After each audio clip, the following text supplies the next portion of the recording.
first story came on a Tuesday night, rising from the old well, like steam from a wound. Sarah Mackenzie stood at her kitchen window, wine glass trembling in her hand, listening to a voice that shouldn't exist describe in meticulous detail how it felt to drown a 7-year-old girl in a bathtub. The voice was calm, almost conversational, drifting up through 40 feet of darkness and stone like it was discussing the weather. Her name was Emily Flores, the thing in the well said. She had a gap between her front teeth and a birthmark shaped like a comma on her left shoulder blade. She trusted me because I knew her favorite color was purple, not pink like everyone assumed. That's how you get them to trust you. You pay attention to the small things everyone else ignores. Sarah's reflection stared back at her from the black window, pale and hollow-eyed. She'd been standing here for 20 minutes, frozen, as the voice cataloged details that made her stomach churn. The bathtub, the tile pattern Emily had stared at as her lungs filled with water. The exact pitch of her mother's scream when she found the body 3 days later. The Flores case had been on the news 6 months ago. Unsolved. The little girl had vanished from a birthday party in Meridian, 30 miles south. They'd found her body in a foreclosed house, but never found who put her there. Until now. Would you like to hear about the others? The voice asked, patient and polite. There are so many others. Sarah set down the wine glass before she dropped it. Her hands wouldn't stop shaking. She'd moved into this house 4 weeks ago, a desperate escape from her old life in Sacramento. Foreclosure sale, cash, only, no inspection. The realtor had been suspiciously eager to close. Sarah had been equally eager not to ask questions. The price was absurdly low for 5 acres in Humboldt County, even with the house's obvious neglect. The well had been covered with rotting plywood and a cairn of stones when she arrived. She'd uncovered it yesterday afternoon, curious about the strange sounds she'd been hearing at night. Scratching, whispering, something that might have been crying. Now she knew. The voice in the well was real, and it had stories to tell. Welcome back to the channel. Before we dive into this one, I need to ask, are you watching alone? Are your doors locked? Because this one's different. This one starts with a woman trying to escape her past and ends with her learning that some things you can't run from. Some things are already waiting.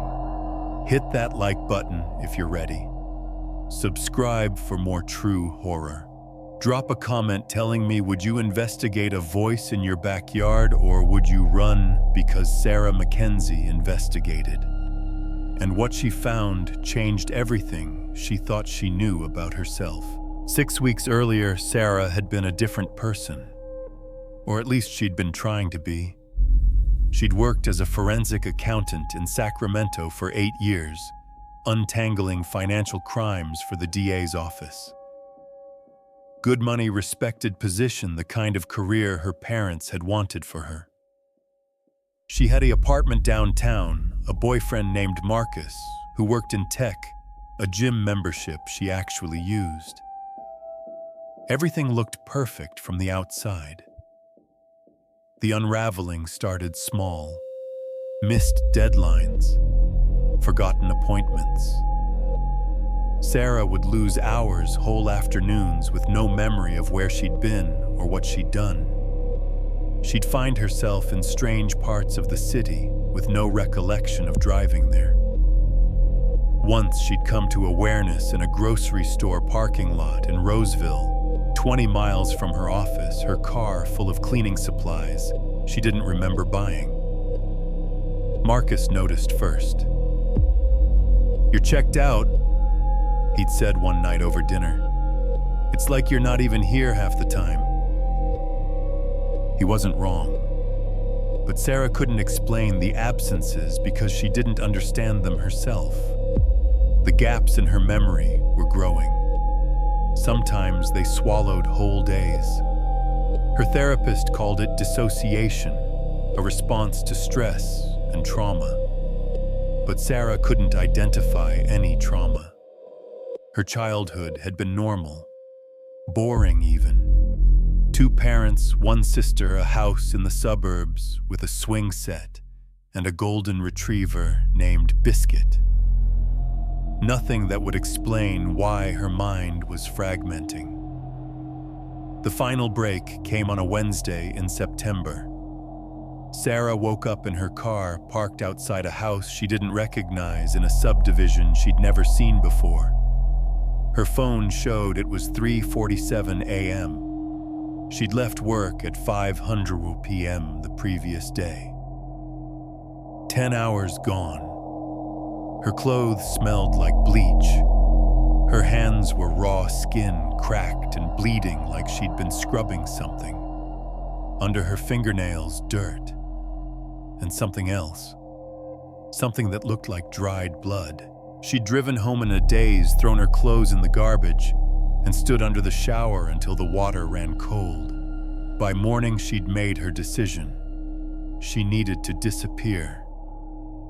Not from Marcus, though that relationship was already dying. Not from her job, though she'd been on thin ice for months. She needed to disappear from herself, from whatever was happening inside her head. The house in Humboldt County appeared in her search results like fate. 5 acres, 3 bedrooms, rustic charm, realtor speak for barely standing $89,000. The photos showed a weathered Victorian with peeling paint and a sagging porch surrounded by towering redwoods and overgrown blackberry bushes. The listing had been active for 367 days. Sarah called that afternoon. The realtor, a woman named Diane with a smoker's rasp and a desperate edge to her voice, agreed to show it the next day. Sarah drove up the coast with everything she owned crammed into her Subaru, leaving Sacramento in her rearview mirror. The house looked worse in person. The foundation had settled unevenly, giving the whole structure a drunken tilt. Half the windows were boarded up. The roof had more holes than shingles. A family of raccoons had taken up residence in the chimney. But the land was beautiful. Dense forest on 3 sides, a meadow sloping down to a creek on the 4th. The kind of isolation Sarah craved. The kind of place where nobody would ask questions. Previous owners left in a hurry, Diane said, lighting a cigarette on the porch. Bank took it back. You'd be doing everyone a favor, honestly. Place has been sitting empty for 2 years. Why'd they leave? Diane's expression flickered. Personal reasons. You know how it is. Sarah didn't push. She'd made the cash offer that afternoon, and Diane had the papers drawn up by the next morning. No inspection, no appraisal, as is sale. They closed a week later. By October 1st, Sarah Mackenzie was off the grid. New phone number, no forwarding address, social media accounts deleted. She'd told Marcus it was over via text message. Told her parents she needed space. Told her boss she was taking a medical leave. Then she'd stopped answering calls entirely. The first week in the house was quiet. Peaceful even. Sarah spent her days clearing debris, patching holes, making the place livable. The work was meditative, physical. It kept her mind occupied and her hands busy. The blackouts stopped. That was the strangest thing. For the first time in months, her memory felt solid. No gaps, no missing time. She slept through the nights and woke knowing exactly where she'd been. She'd almost convinced herself she was healing when she heard the first sound from the backyard. It happened on her 10th night in the house. Sarah was reading in bed an old paperback she'd found in the basement when she heard a low, rhythmic scratching, like fingernails on stone. She went to the window. The backyard was dark, the woods beyond it darker. In the center of the overgrown grass, barely visible in the moonlight, was a mound of stones she'd noticed but never investigated. The scratching continued, patient, persistent. Sarah grabbed a flashlight and went outside in her pajamas, bare feet cold in the wet grass. The mound was bigger than it had looked from the window, maybe 6 feet across and 3 feet high. Stones of all sizes stacked with no apparent pattern. The scratching was coming from underneath. Her rational mind said animal, probably a raccoon or a possum trapped in whatever was under there. But something deeper, something primal said, don't. She ignored it. That was her first mistake.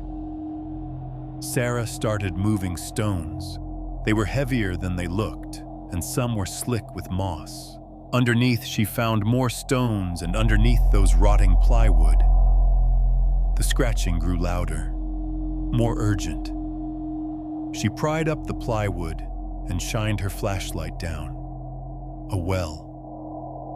Old stone-lined, disappearing into darkness her light couldn't penetrate.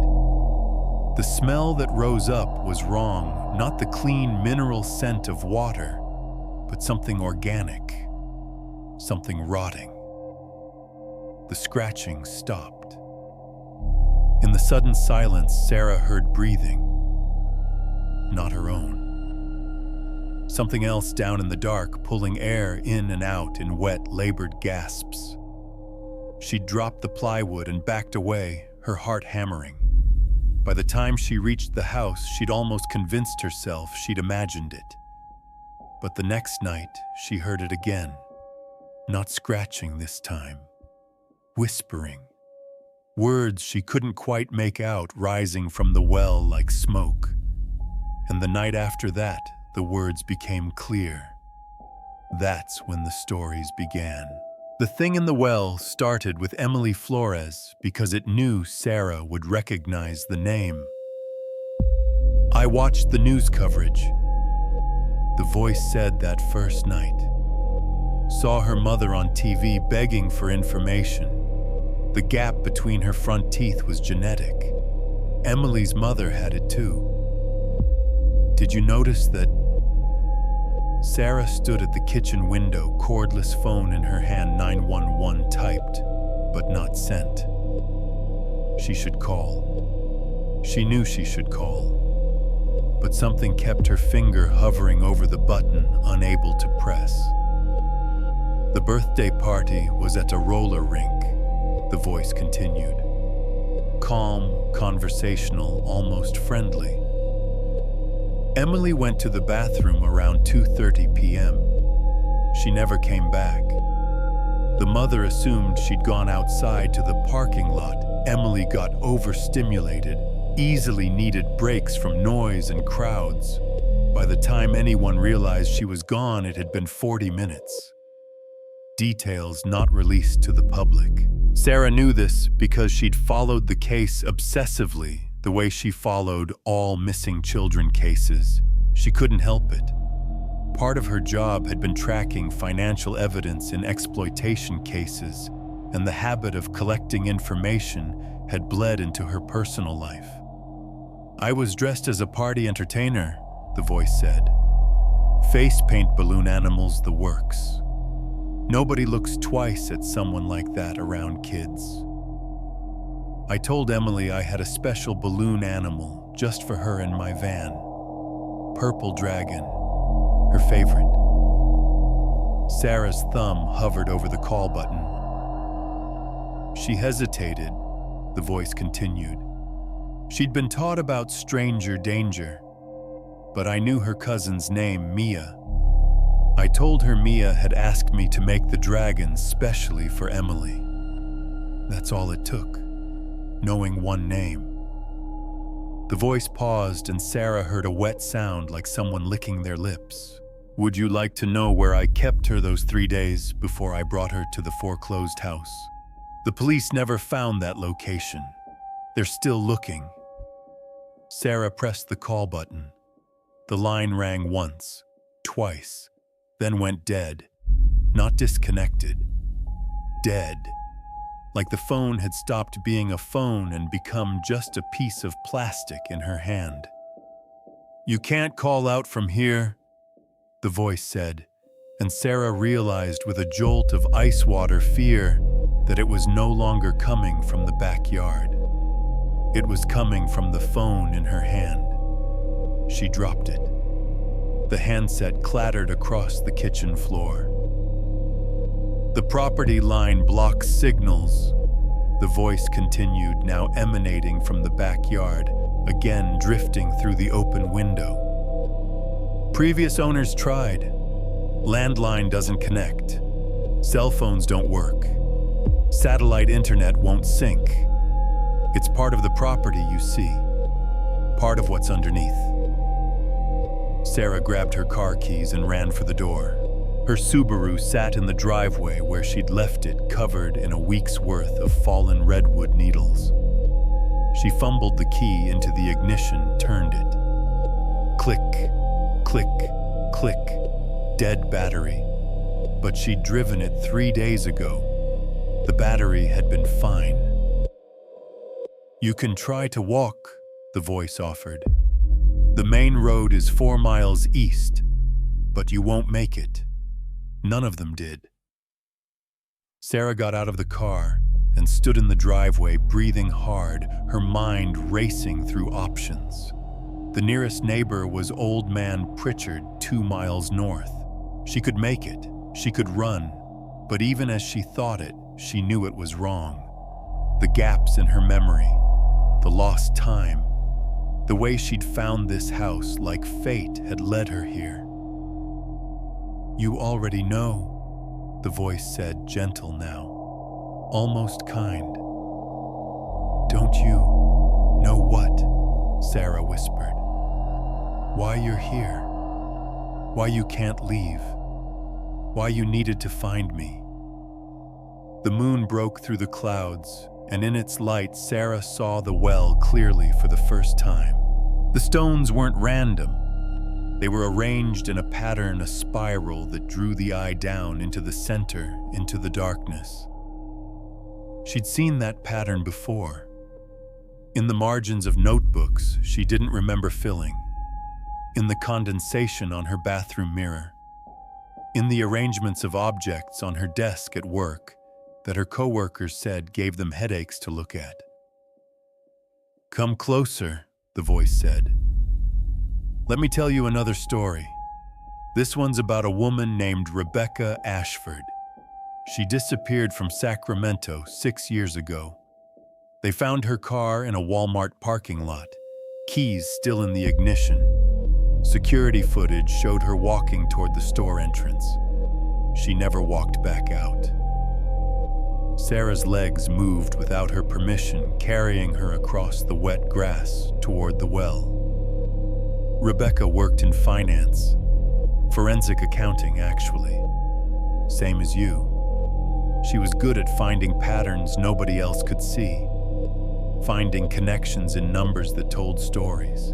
But she started seeing patterns everywhere, in the way people walked, in the arrangement of cars in parking lots, in the spaces between words. The voice grew stronger as Sarah approached, rising from the dark like something physical. She thought she was losing her mind, the gaps in her memory, the lost time, waking up in strange places with no idea how she'd gotten there. Sound familiar? Sarah stopped at the edge of the well. The darkness below was absolute. Rebecca tried to run too, the voice said. Bought a house in the woods, thought isolation would help. But the patterns followed her because they weren't in the world Sarah. They were in her head, and they were trying to tell her something. "What?" Sarah asked, her voice barely a whisper. That she'd been here before. That she'd done this before. That some patterns don't end, they just repeat over and over until you finally understand what they mean. Something pale moved in the darkness below. Sarah leaned forward, squinting. A hand.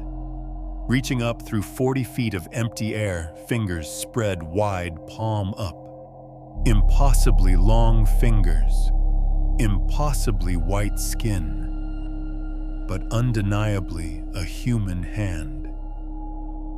"Rebecca was the first," the voice said, coming now from everywhere at once. "But she wasn't the last. Would you like to hear about the others? Would you like to hear what happened to all the women who tried to run from themselves?" The hand beckoned. And against every instinct screaming at her to run, Sarah reached down into the well. Her fingers passed through empty air through the impossible distance and touched something cold and wet and horribly solid. The hand grabbed her wrist. "Now," the voice said, pleased. "Now we can really begin." Sarah wrenched her arm back, but the grip was iron. The hand pulled and she fell forward, her body slamming against the stone rim of the well with enough force to crack a rib. Pain exploded through her chest. She screamed and the hand let go. She scrambled backward through the wet grass, clutching her ribs, gasping. The hand withdrew into the darkness like a white spider sliding into its hole. "I'm sorry," the voice said, and it actually sounded apologetic. "I forget how fragile you are like this, how breakable." "What are you?" Sarah managed between gasps. "I'm you, Sarah. All the parts you tried to forget. All the pieces you left behind. Impossible. Insane." But Sarah's cracked rib was very real, and so was the voice, and so was whatever the hell had just grabbed her arm. The wrist where it had touched her was already bruising 5 long marks like burns from frozen fingers. She crawled toward the house, each breath a spike of agony, made it to the porch, pulled herself up the steps, got inside and locked every door, every window, knowing even as she did it that locks wouldn't help. The voice didn't follow her inside. That night at least it stayed in the well, telling stories Sarah didn't want to hear, but couldn't stop listening to. Rebecca Ashford wasn't the only one. There had been others. So many others. Women who'd run from their lives. Women with gaps in their memory, with missing time, with the creeping certainty that something inside them was broken. They'd all ended up here in this house, drawn by listings that stayed active for years, because nobody who bought the property ever stayed. The voice told Sarah what happened to each of them in excruciating detail. Rebecca had lasted 3 weeks before she'd thrown herself down the well. They'd found her body 40 feet down, every bone broken, her eyes wide open and staring at nothing. Carolyn Mercer had tried to burn the house down with herself inside. The fire hadn't taken, too wet, too green, the redwoods resistant to flame. She'd gone into the well next, but unlike Rebecca, she'd gone willingly. The voice had convinced her it was the only way to make the stories stop. Jennifer Park had tried to fill the well with concrete. She'd spent her last $3,000 on bags of Quikrete and a cement mixer working day and night to seal it shut. The concrete had hardened. For 2 days, silence. Then Jennifer had driven her car into a tree at 60 miles per hour, no brakes, straight into the trunk of a redwood that had stood for 500 years. The voice in the well had gone quiet after that for a long time. 2 years. Waiting for the next one. Waiting for Sarah. She spent that first night on the floor, back against the locked door, listening to the litany of deaths. Each story was worse than the last. Each one proved the voice right. You couldn't run from this. You couldn't seal it. You couldn't burn it. You couldn't kill it. But you could join it. That's what the voice wanted. That's what it had wanted from all of them. To come down into the dark willingly, to become part of the pattern, to stop fighting and just let go. By dawn, Sarah's rib was swelling, turning purple. She couldn't take a full breath. Her wrist throbbed. Every time she closed her eyes, she saw that impossible hand reaching up through empty space to grab her. She needed help. Police, hospital, someone. But her car was dead, her phones didn't work, and the nearest help was miles away through dense forest. She could walk it. She'd have to. Sarah waited until full daylight and then stepped outside. The well sat in the center of the yard, innocuous in the morning sun. The stones looked ordinary, old, moss-covered, harmless. She gave it a wide berth and started walking east toward the main road. The forest closed around her quickly. Redwoods so tall they blocked the sky, undergrowth so thick she had to push through it. No trail, no path, just her memory of which direction the road should be taken. She walked for an hour, then 2. Her rib screamed with every breath. The forest should have ended by now. She should have heard cars, seen power lines, found some sign of civilization. Instead, she found the well. It sat in a small clearing surrounded by ferns and moss. The same well. The same stones arranged in the same spiral pattern. Impossible. She'd walked in a straight line. She'd used the sun to navigate. She couldn't have circled back. "I told you," the voice said, drifting up from the dark. "You won't make it. The pattern holds you here." Sarah turned and ran. She ran until her lungs burned and her legs gave out. Collapsed in a different clearing, gasping, crying from the pain in her rib. Looked up the well again. "How many times do you need to try before you believe me?" the voice asked. Patient, kind, understanding, in a way that made Sarah's skin crawl. She tried 6 more times over the next 3 days. Each time the forest led her back to the well. Each time the voice was waiting. On the 4th day, weak from lack of food and dizzy from dehydration, Sarah stopped trying to leave. She sat on the porch and let the voice tell her stories. It told her about Emily Flores, about the bathtub and the purple walls and the exact sound Emily had made when she realized she was drowning. It told her about the others too. 17 children over 12 years, all taken by someone who knew their favorite colors, their pets' names, the small details that made them feel seen and safe. The voice described each one with perfect recall. The birthmarks, the freckles, the small scars, how they'd cried, how they'd begged, how they'd stopped. And the sickest part, the part that made Sarah want to vomit, was how familiar it all sounded. Like memories she'd forgotten.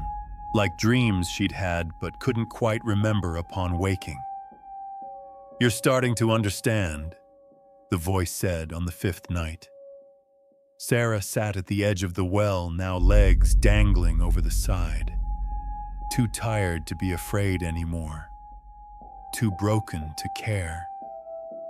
The gaps in your memory, the voice continued. The lost time. The places you woke up with no idea how you got there. You thought you were dissociating. You thought your mind was protecting you from trauma. What was it really? Sarah whispered. You were protecting the world from you.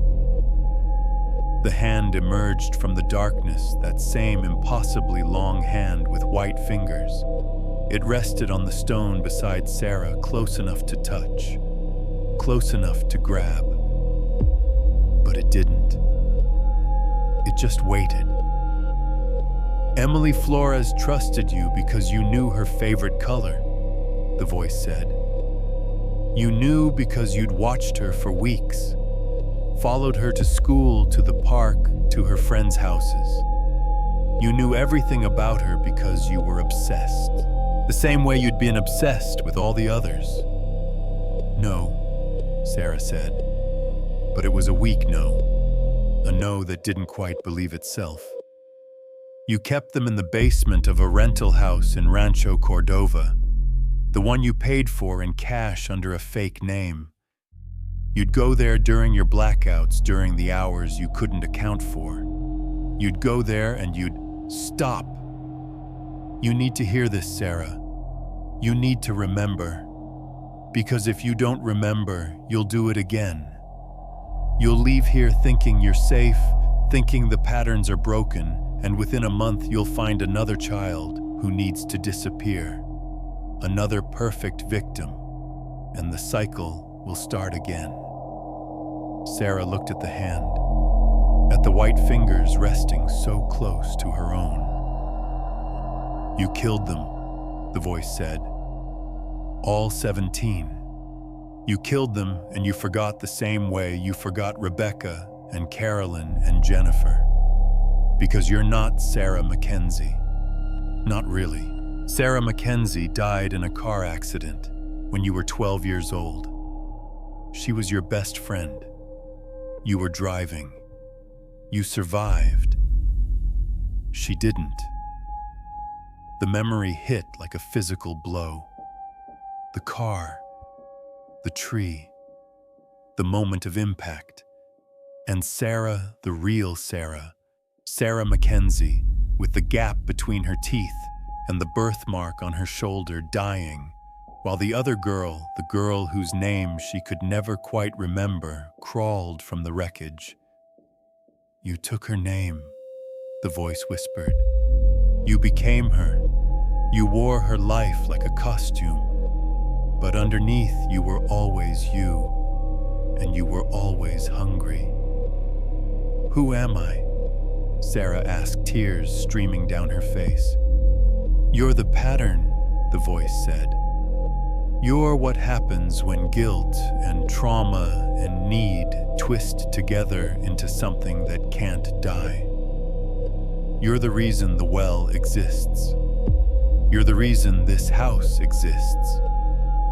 You've been here before, Sarah, so many times before.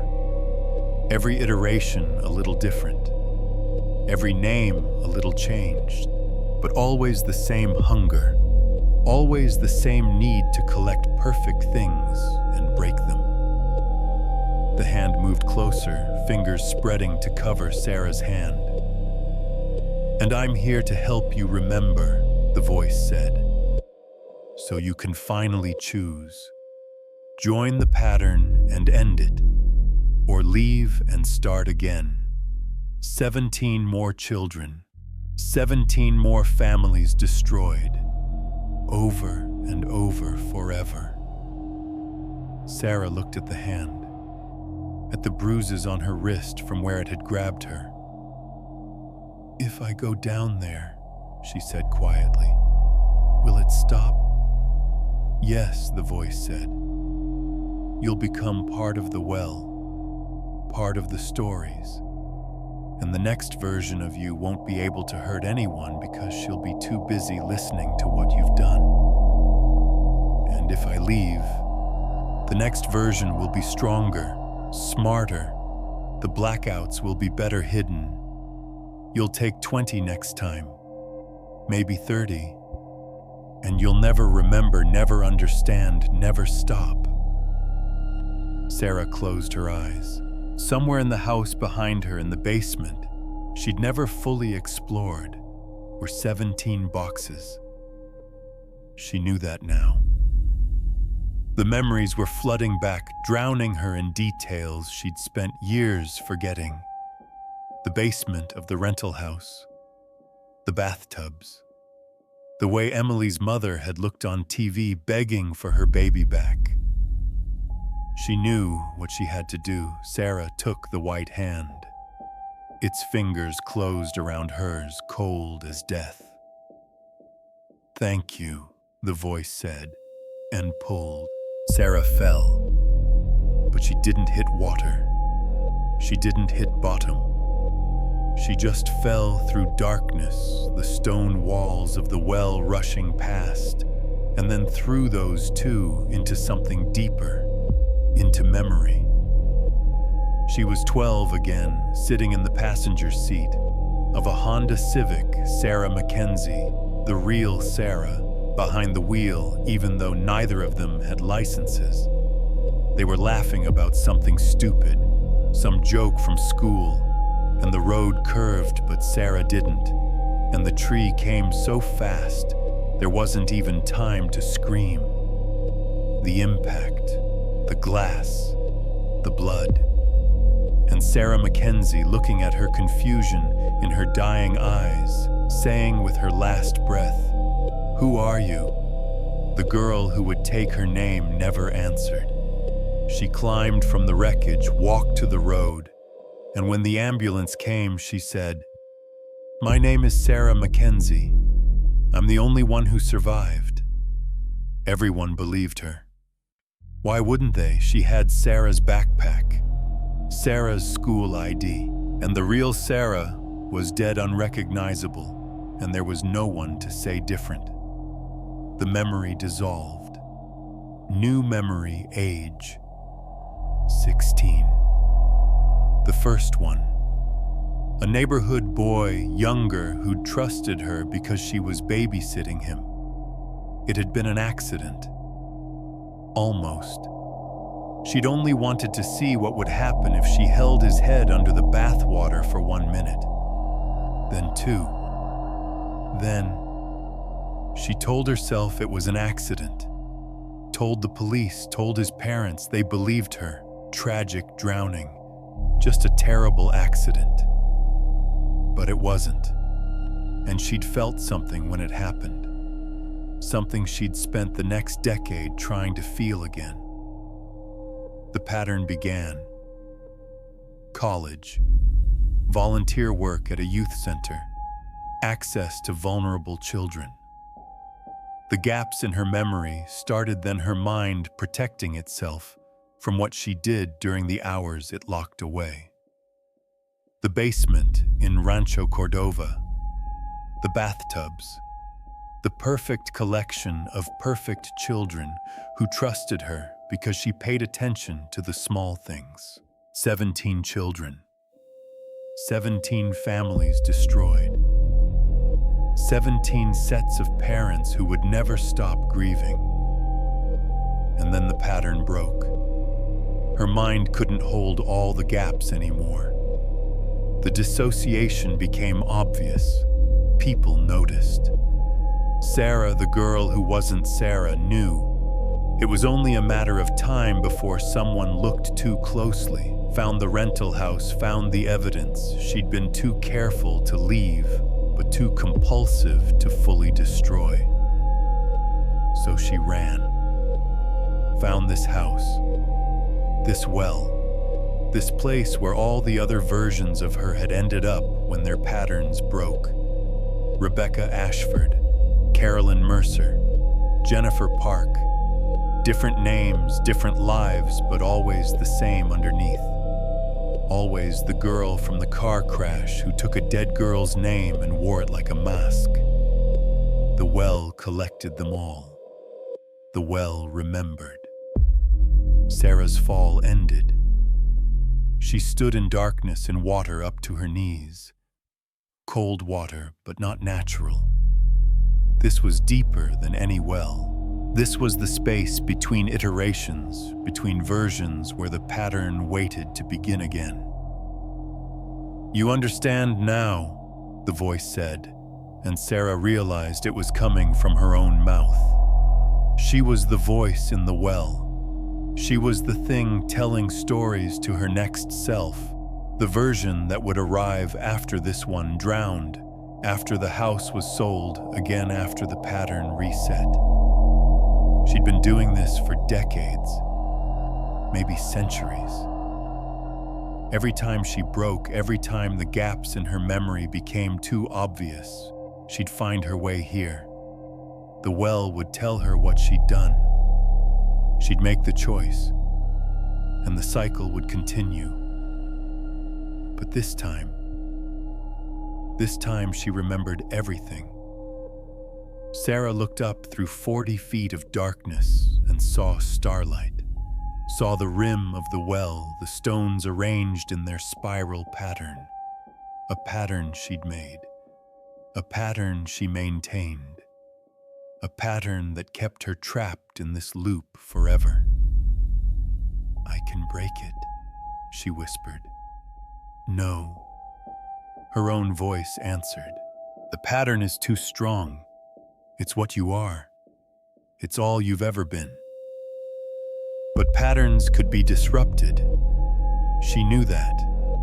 She was a forensic accountant. She understood systems, understood how things connected, how to find the weak points. The well existed in the gaps of her memory. It existed in the space between what she remembered and what she forgot. It was the repository of all her crimes, all her victims, all her iterations. If she could remember everything, if she could hold all of it in her mind at once, the well would have nothing left to give her. No stories to tell, no pattern to maintain. The water around her began to rise. "Don't," the voice said, desperate now. "If you remember, you'll go insane. The guilt will destroy you. That's why you forget. That's why the pattern exists. To protect you from the weight of what you've done." "I don't deserve protection," Sarah said. She closed her eyes and forced herself to remember. Every child, every name, every perfect detail she'd collected.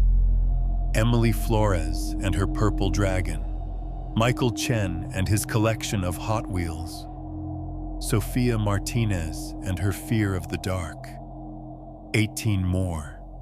All the faces, all the families, all the lives she'd stolen. The weight crushed her. The guilt was a physical thing pressing down on her chest, stopping her breath.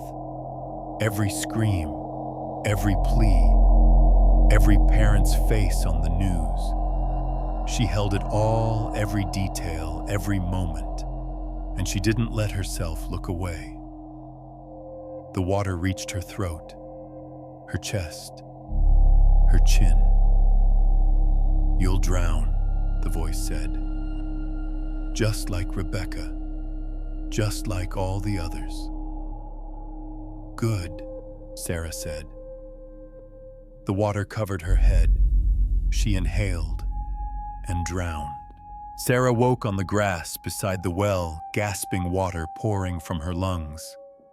Morning sun filtered through the redwoods. Birds sang. The world was bright and normal and completely unchanged. But she was different.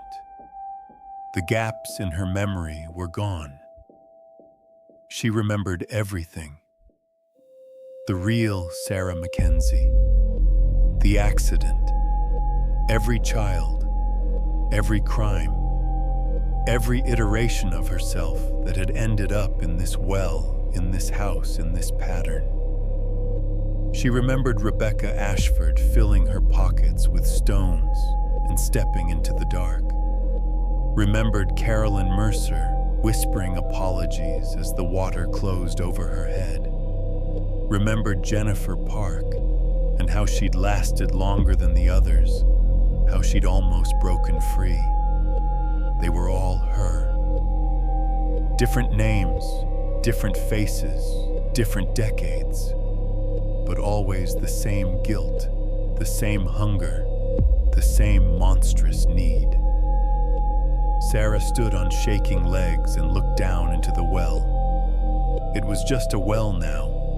Old stones, dark water, nothing supernatural. The voice was gone because she'd silenced it by remembering everything it tried to tell her, by accepting what she was. The pattern was broken, but that didn't mean she was free.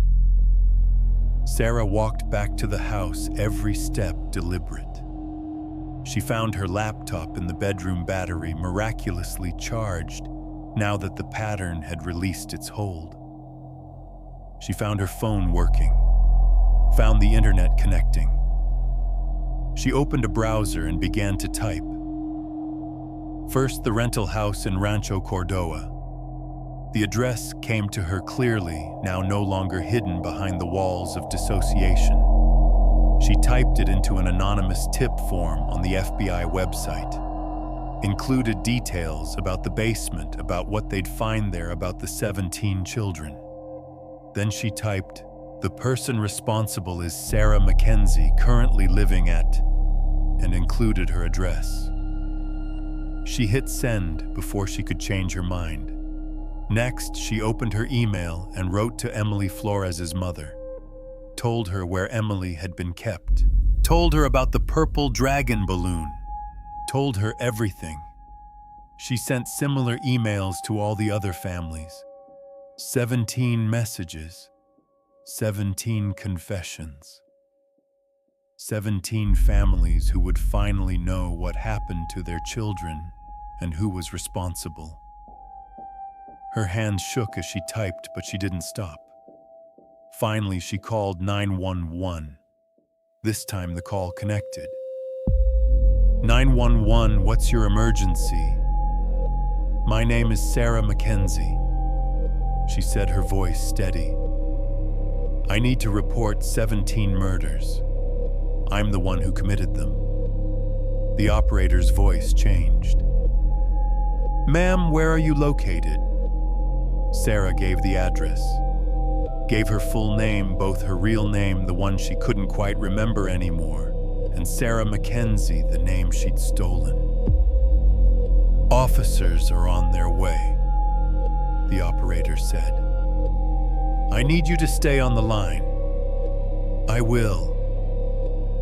While she waited, Sarah walked through the house one last time. The basement door stood open. She went down. The boxes were there, 17 of them, each one containing items from each child. Trophies, evidence, the collection she'd maintained through every iteration, hidden from herself, but never quite destroyed. She looked at them and felt nothing but crushing weight. No satisfaction, no pride. Just the terrible certainty that she deserved whatever was coming. Sirens in the distance growing closer. Sarah went back upstairs, back outside. She stood by the well and waited. The police cars came fast, 4 of them, lights blazing. Officers poured out guns, drawn, shouting at her to get on the ground. She complied. Let them cuff her. Let them push her into the back of a cruiser. Let them tear through her house and find the evidence that would ensure she never left prison. As they drove her away, Sarah looked back at the well one last time. A pale hand waved from the darkness, just for a moment. Then it was gone. The cycle had ended. The pattern was broken. Sarah would go to prison, and she would stay there until she died, and there would be no more iterations, no more dead children, no more families destroyed. But the well would wait. It would always wait. Because patterns don't truly end. They just pause. And somewhere someday, another girl would crash a car. Another girl would take a dead friend's name. Another girl would start collecting perfect things to break. And when her mind couldn't hold the gaps anymore, when the pattern demanded completion, that girl would find a listing for a house in the woods. 5 acres, 3 bedrooms, rustic charm, $89,000. Active for 367 days. Waiting. Sarah spent 18 months awaiting trial. The evidence was overwhelming. The rental house basement, the 17 boxes, the DNA evidence, the confessions in her emails. There was no defense, no explanation that would matter. Her court-appointed lawyer advised her to plead insanity. Dissociative identity disorder, he said. Memory gaps, trauma from the childhood accident. They could argue she wasn't in control during the crimes. Sarah refused. She remembered everything now. She knew exactly what she'd done. Insanity would be a lie. The trial lasted 3 weeks. The families of the victims filled the courtroom. Sarah forced herself to look at each one, to see their grief, to accept that she'd caused it. The prosecutor presented the evidence methodically. The timeline of disappearances, the rental house, the basement, the bathtubs, the cause of death for each child: drowning. Always drowning. During the prosecution's presentation, something nagged at Sarah, a detail that didn't fit. She couldn't identify it at first, her mind too overwhelmed by the weight of her guilt and the faces of the grieving families. Then, on day 17 of the trial, the medical examiner took the stand. In your expert opinion, the prosecutor asked, what was the cause of death for Emily Flores? Drowning, the medical examiner said. Her lungs were filled with water, but the water contained unusual particulate matter, sediment consistent with well water, not tap water. We found the same composition in several of the other victims. Sarah's blood went cold. The rental house had city water. She remembered that. Remembered the bathtubs, the tile, the sound of the faucet running. But the medical examiner was describing well water. The prosecutor moved on, but Sarah couldn't. Her mind raced back through her recovered memories. The rental house, the basement, the children. But now that she was looking closely, really looking, she saw the gaps. She remembered taking the children, remembered watching them, learning about them, earning their trust, remembered the moment they realized they were in danger. But the actual drownings, those memories were different, hazier, like they'd been told to her instead of lived by her, like stories. Sarah's hands started shaking. That night, alone in her cell, she forced herself to examine every memory of every murder. The details were perfect. Too perfect. She could describe the exact pattern of tile in the bathroom where Emily died down to the cracked grout in the corner. But she'd never been in that bathroom. The rental house basement had vinyl flooring. She'd never killed anyone. She'd just believed she had. The voice in the well had told her she had, and she'd accepted it as truth, and the conviction had been so strong, it had created false memories more real than reality. Sarah laughed. It came out as a sob. She was innocent. Not of taking the children she'd done, that she was certain, but the children had still been alive when she'd brought them to the house in the woods, when she'd taken them to the well, when she'd fed them to whatever was down there. The blackouts hadn't been her mind protecting itself from her crimes. They'd been the times when the thing in the well had taken over, had used her hands, had drowned the children in well water while she stood there conscious but not in control, a passenger in her own body. And then when the pattern broke, when her mind started to crack under the weight of what the thing had made her do, it would tell her stories, convince her she'd done it all herself, make her believe she was the monster, until she confessed, until she removed herself from the world, until the well was free to wait for the next host. Rebecca Ashford, Carolyn Mercer, Jennifer Park, Sarah Mackenzie. All of them innocent. All of them convinced they were guilty. All of them sacrificed to break a pattern that didn't exist. The thing in the well hadn't been trapped. It had been hunting. Sarah stood up in her cell and started screaming. Told the guards she needed to speak to her lawyer. Told them she'd been wrong, she hadn't done it. There was something else, something they needed to know about the house and the well and the thing that lived there. They sedated her, told her lawyer she was having a breakdown. The lawyer filed a new motion for an insanity plea. The trial continued. Sarah was convicted on 17 counts of first-degree murder. Life in prison without possibility of parole. In her cell that night, she lay awake and felt it. The familiar tug, the pattern calling her back. The well was 40 miles away, but distance didn't matter. It was already inside her. It had been inside her since she'd touched that white hand on her first night in the house. Sarah looked at her wrists, saw the faint bruises still there 18 months later, never quite fading. 5 long marks like burns from frozen fingers, and she understood.